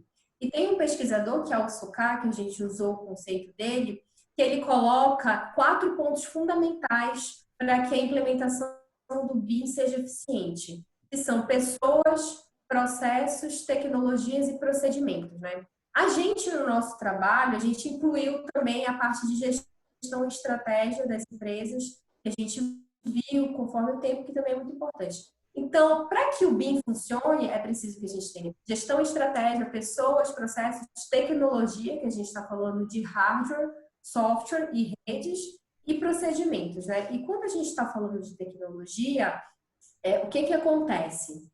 São dados, né? Informação, a informação entrando, informação saindo. Um exemplo aqui, por exemplo, a gente está fazendo um webinar com 51 participantes. Então, a quantidade de dados que essa internet aqui, esse Wi-Fi daqui, ele está suportando, ele está recebendo, ele está enviando, é uma quantidade gigantesca. Como a gente não tem um Wi-Fi tão adequado para isso, a gente acabou de cair, né? Nossa conexão acabou de cair e a gente voltou. Então, o que acontece? A nossa rede, ela não está adequada para suportar a quantidade de dados que a gente está transmitindo e recebendo. E a mesma coisa serve para o BIM. Pois é, eu também. A gente nem viu, né? E aí, o que acontece? Como a gente está falando sobre essa grande quantidade de dados, a gente precisa de ferramentas que suportem isso, né? Então, por exemplo, se a sua empresa trabalha com projetos de arquitetura de interiores, ela vai precisar de um tipo de software. Se a sua empresa trabalha com projetos urbanísticos de cidades, ela já vai precisar de outro tipo de software. Se você trabalha... Ela pediu alguns exemplos, além do Revit. Por exemplo... Modelagem, porque tem vários tipos de ferramenta. A gente, por exemplo, ferramenta de modelagem, a gente tem o ArchiCAD, tem o Vector, tem o SketchUp Pro, de ferramentas de coordenação e de compatibilização, a gente tem o Trimble Connect para desktop, tem o Solibre, de projeto também tem o Tekla Structures, que é para estrutura, tem o TQS, tem o AutoQI, enfim, tem uma série de ferramentas que vai depender muito do objetivo da empresa. Em relação a hardware, também é super importante que o hardware, né, a máquina da empresa esteja funcionando. Por exemplo, uma vez eu estava fazendo um trabalho de verificação de interferência, né, de clash, no meu computador, e essa parte de conforto, quem manja é ele. Então, ele vai falar. Eu estava fazendo uma análise no meu computador e o meu computador ele não tinha processamento suficiente, meu computador parou, isso era a véspera da entrega do trabalho, meu computador parou, não funcionou mais. Você foi desesperada. Fiquei desesperada, foi um caos. Então, assim, não recomendo. Então, saiba a máquina necessária para você trabalhar com o BIM. E outra coisa, só para complementar o que a Carol está falando, é por isso que a gente colocou lá no início, para a gente entender a cadeia da construção. Porque se você tem um arquiteto, ou um engenheiro, ou uma construtora, ou uma incorporadora que quer fazer apenas, por exemplo, o estudo de viabilidade econômica para o empreendimento, ela vai usar um software específico aquilo. Então, quando você faz a implementação BIM, o ideal é que você defina os objetivos da sua empresa, né? Porque dentro da cadeia da construção tem inúmeros softwares, desde lá da viabilidade, tem o projeto, como a Carol acabou de falar, vários, falou da compatibilização, e você tem softwares que você vai até os outros níveis que a gente falou, né? 6D, que como a Larissa acabou de falar sobre conforto térmico, então você tem uma gama gigantesca de softwares, e que se você não for assertivo no objetivo que você tem, né, para a implementação do BIM dentro da sua empresa, você vai estar colocando uma máquina ou super potente, que você não precise, ou você vai estar com uma máquina que não é adequada, como a Carol acabou de falar. Então, você tem que ser assertivo no objetivo que você tem dentro da cadeia da construção, para que o BIM venha auxiliar você de forma assertiva. Exatamente. E assim tu não compras um software que não é adequado para o teu objetivo, né? Por exemplo, chega uma ferramenta que tu tem ali, que tu compraste, e a licença é super cara, só que ela não te dá isso, não te atende à tua necessidade, sabe? E também uma coisa importante, gente, não existe nenhum software que resolva todos os problemas de todas as empresas, tá? Então, isso é muito legal de colocar, porque assim, o vendedor de software, quando ele vai vender o software, ele provavelmente vai falar que a ferramenta dele vai resolver todos os problemas. E não existe nenhuma ferramenta que atenda a tudo. Por quê? Porque os objetivos de cada empresa são objetivos muito particulares, né? Tem empresa que o objetivo é um projeto mais ágil, tem empresa que o objetivo é um orçamento mais assertivo, tem empresa, enfim, vários objetivos. Para a gente alcançar esses objetivos, muitas vezes é necessário usar mais de uma ferramenta. A gente pode indicar aqui até algumas ferramentas free para vocês darem uma xeretada aí, é bem bacana. Tem o SBIM Viewer, eu posso colocar aqui no chat para vocês. O SBIM Viewer, que é um visualizador, que é bem legal. Tem o Trimble Connect também, que é uma ferramenta de colaboração, também é bem legal. Tem o BIM Collab, que também é uma ferramenta de colaboração. Então, todos esses, eles têm versões free que você pode usar, experimentar, ver como é que é. Enfim. Então, vamos abrir aí para outras perguntas, tem né, uma Camila? série de coisas. Gente, a discussão está ótima. Vou dar uma acelerada aqui, porque a gente ainda tem algumas perguntas. Tem a pergunta, essa é a pergunta assim, acho que a maioria, não só dos alunos, mas dos profissionais faz. A pergunta do Fábio Magalhães. Se quem não trabalha com CAD consegue trabalhar com BIM, o que seria mais indicado? Então, todo mundo faz essa pergunta. E aí? Segue isso. Consegue Gente, consegue. Gente, só para a Carol, o Diego vão falar, só para vocês entenderem que o BIM, ele não é restrito só à engenharia e arquitetura. Você tem inúmeras possibilidades de você criar procedimentos, tecnologias que você melhore os seus processos. Dá um exemplo aqui, direito da construção civil.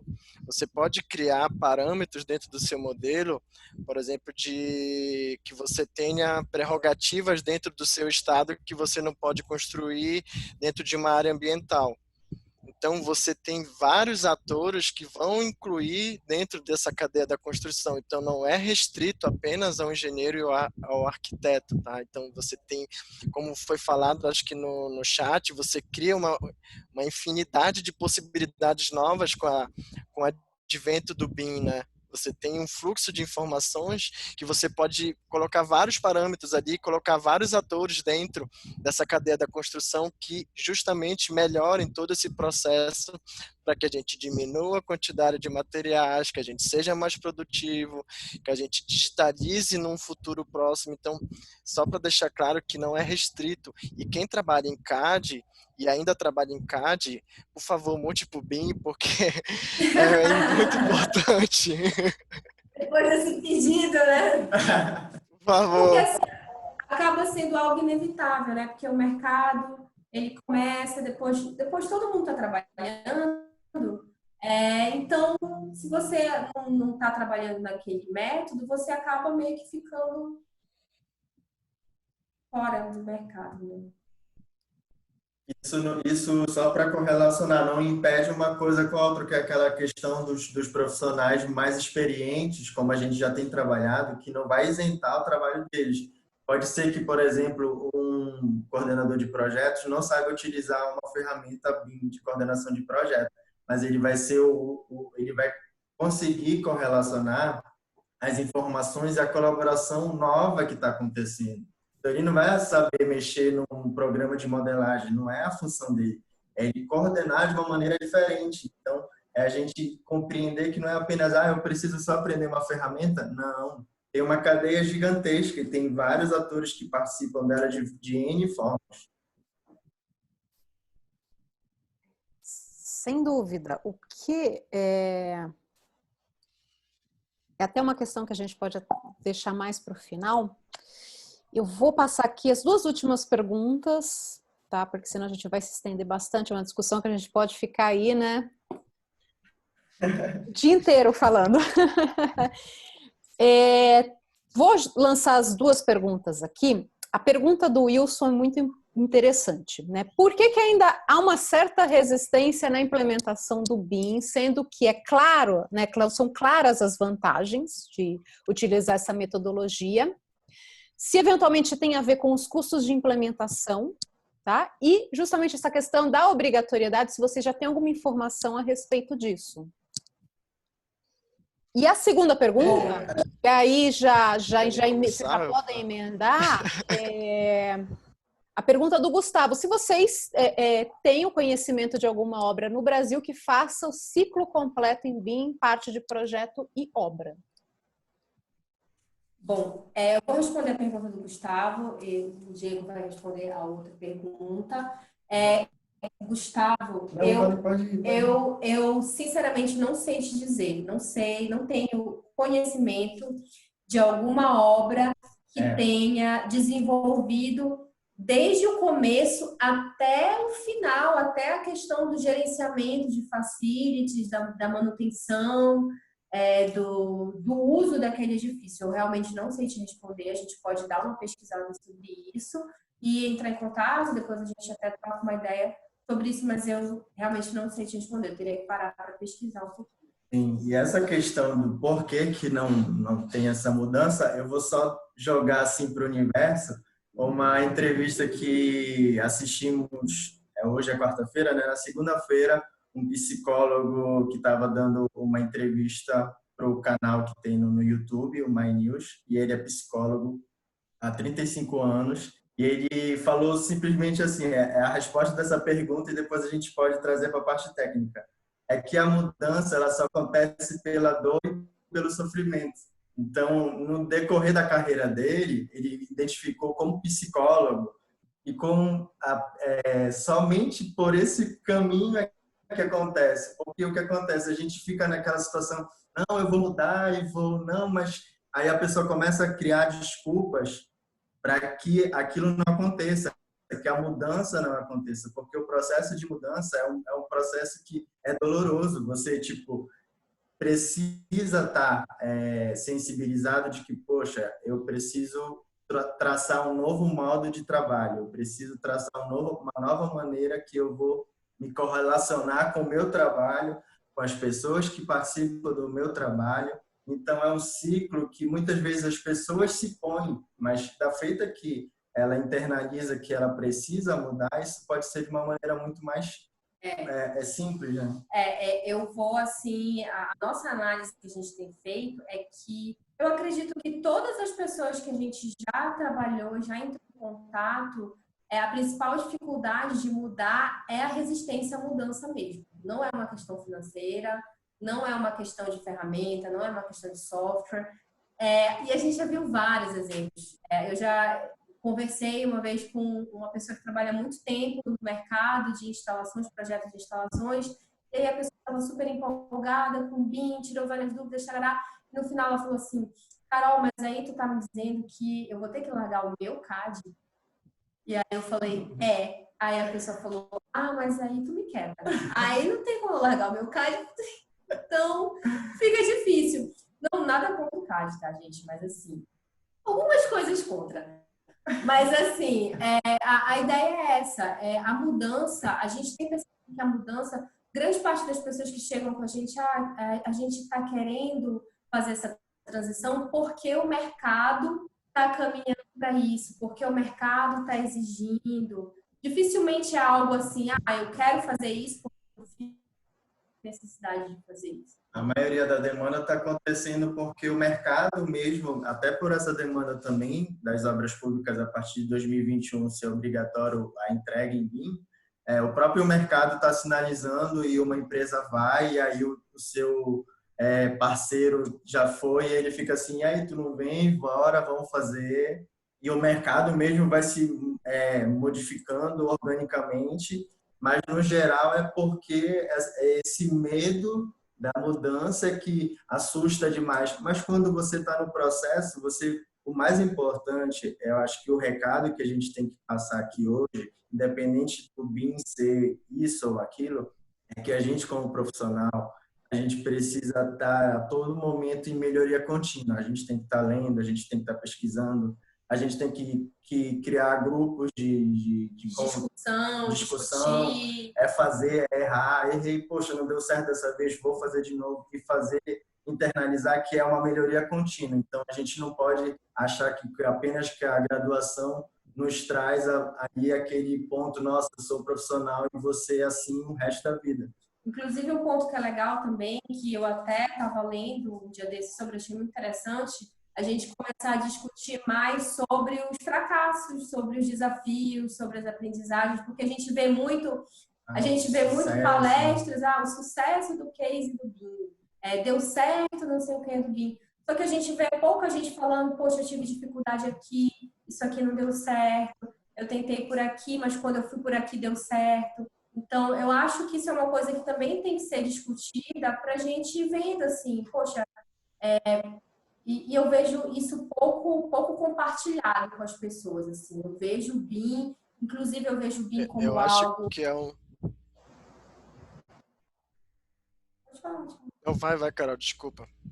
Eu vejo o BIM como algo que às vezes é até colocado como uma coisa muito de grandes empresas, de grandes corporações, mas na verdade não precisa ser assim. O autônomo, o escritório pequeno, a empresa pequena pode também adotar coisas simples. A gente colocou aí software que são free, dá para você testar, dá para você brincar, ver o que acontece. Então, eu acho que isso é importante.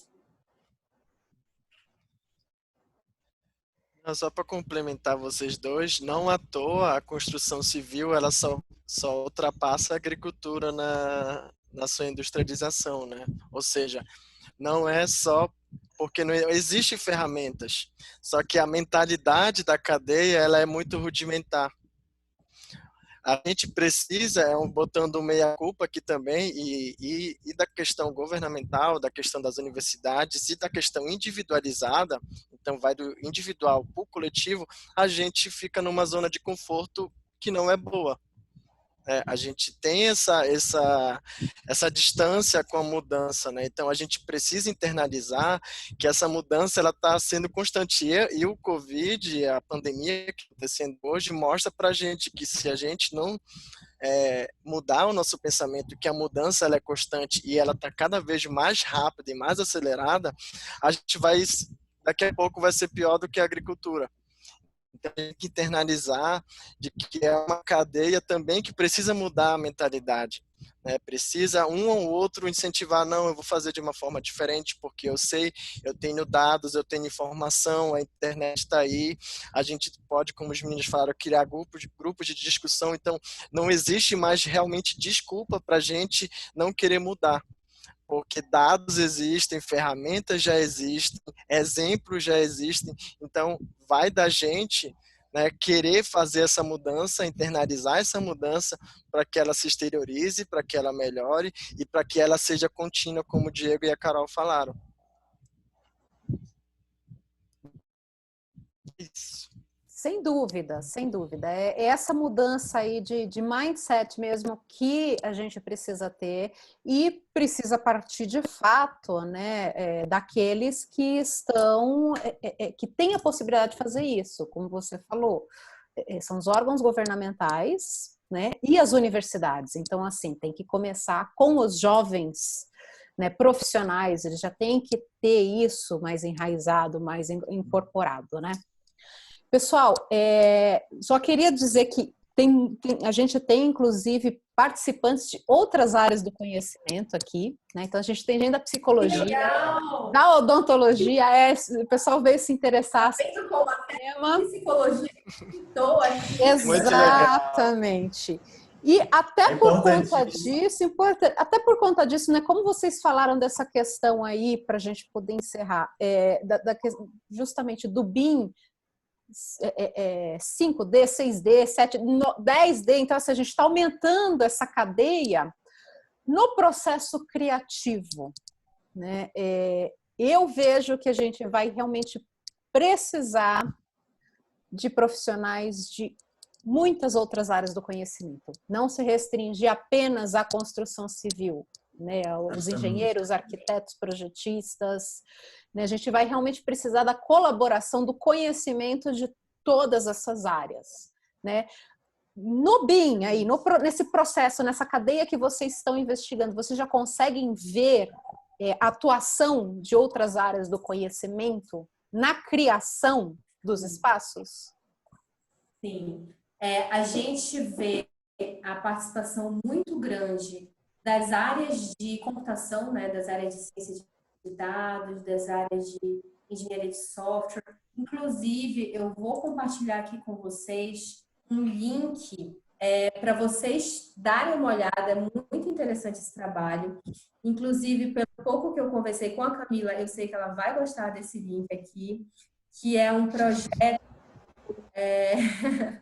É um estudo de um projeto que ele foi todo feito com base em coleta de dados, né, em Big Data, enfim, internet das coisas, robotização, todos esses elementos de engenharia de software, de ciência de dados, a gente vê muito presente.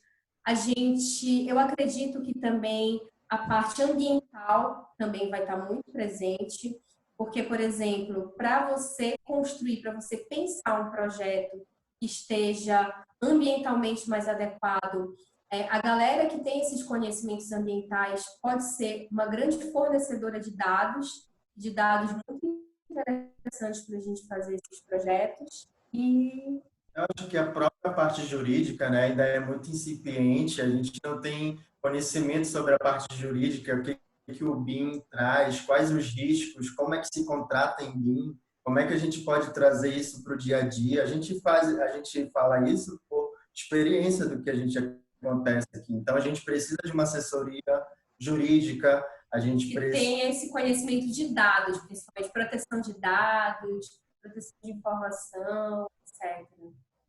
Uma demanda muito grande de profissionais que a gente, enquanto cadeia rudimentar, imagina que a gente não precisa, mas a gente precisa de atores novos que estão surgindo e podem contribuir muito para que esse trabalho seja cada vez melhor. Sem dúvida, gente. Ótimo. A gente está nesse processo mesmo, colaboração, e quanto mais assim indivíduos a gente tiver nessa reconstrução aí pós-pandemia, vai ser positivo para todo mundo, todos nós. Bom, gente, nós vamos encerrar por hoje, né? Eu sei que assim dá pano para manga, a gente ficar discutindo bastante. Eu quero agradecer muito aos nossos palestrantes, a Ana Carolina, ao Diego e ao Tiago, né, por terem aceitado o convite, por terem falado sobre um assunto assim, né, que é sempre muito bem-vindo, pelo menos assim, para nós da construção civil, mas abordado de uma maneira também bem assertiva, né, trazendo diversas informações aí que, né, para muitos de nós são até novidades, né? E eu só queria assim, chamar o professor Anderson, nosso coordenador dos cursos de engenharia, para ver se ele quer fazer alguma colocação final. Não, eu tá me ouvindo aí, tá? Sim. Ah, legal. Eu só tenho a agradecer realmente a esse trio, né? Foi espetacular aí essa palestra, muita informação para os meus colegas engenheiros aí de novidade, né? Como o Fábio comentou, a gente é meio dedo travado no AutoCAD, né? CAD MENS. Então foi muito interessante ver a possibilidade da migração e essas informações que vocês deram. Eu acho que agora, depois desse Covid, há uma grande tendência a trabalhos remotos, principalmente trabalhos mais detalhados, e eu acredito que o BIM vai ser de extrema importância nesse momento. Eu acho que vocês abriram muitas janelas aí para os meus colegas engenheiros, nossos alunos, nesse aspecto. Muito obrigado mesmo a vocês. Só tenho a agradecer. Foi muito bom, tá? Obrigado, Anderson. Obrigado pela oportunidade. Obrigado. A gente que agradece. E é sempre muito bacana para a gente conversar sobre isso. A gente fala bastante, então se a gente tivesse a oportunidade, a gente ia passar aqui horas falando. Então, o pessoal que a gente agradece muito também a participação de todo mundo. A gente viu que tiveram sugestões, inclusive alguém sugeriu a gente colocar a curva, é uma curva que compara os processos de projeto na apresentação. A gente vai colocar essa curva, bem legal também. Depois a gente disponibiliza. E a gente está aí nas redes, todas essas redes aí, e a gente sempre faz lives agora na quarta-feira, live, né, que tá tendência live. A gente está sempre fazendo às quartas-feiras. Às 19 horas. Às 19 horas. Sempre tem assunto, a gente sempre escolhe um assunto e aí a gente desenrola aquele assunto. Então, quem quiser sugerir assuntos para a gente desenvolver lá, estamos abertos a sugestões. E é isso, gente. Um beijo, obrigado. É isso, gente. Legal, Beijo, obrigado, né? Fica a dica aí para o pessoal. Vale a pena participar dessa discussão, tá? Então, eu agradeço também a todo mundo que ficou até agora, todos os participantes, todo mundo que mandou sugestões, perguntas. Agradeço aos meus colegas aí, professores dos cursos de arquitetura, de engenharia civil, engenharia de produção. Amanhã a gente tem mais uma live, né? Mais um web com a arquiteta Larissa Paredes Musi. Ela ainda está aí. Larissa, você ainda está por aí? Dá um salve. Tá aí, tá aqui ainda. Então, amanhã a gente vai falar sobre cidades inteligentes, né? Que inclusive aborda questões, né? Justamente sobre informações, uso de dados, né? Então, convido todos vocês a participarem amanhã às 19 horas, usando o mesmo link que vocês utilizaram para acessar essa sala, tá certo? E é isso, gente. Então, obrigada mais uma vez pela participação de todos e a gente se vê, então, obrigada, um beijo. Amanhã, gente. Boa noite, hein? Obrigado. Tchau, boa noite. Boa noite a todos. Obrigadão. Obrigado.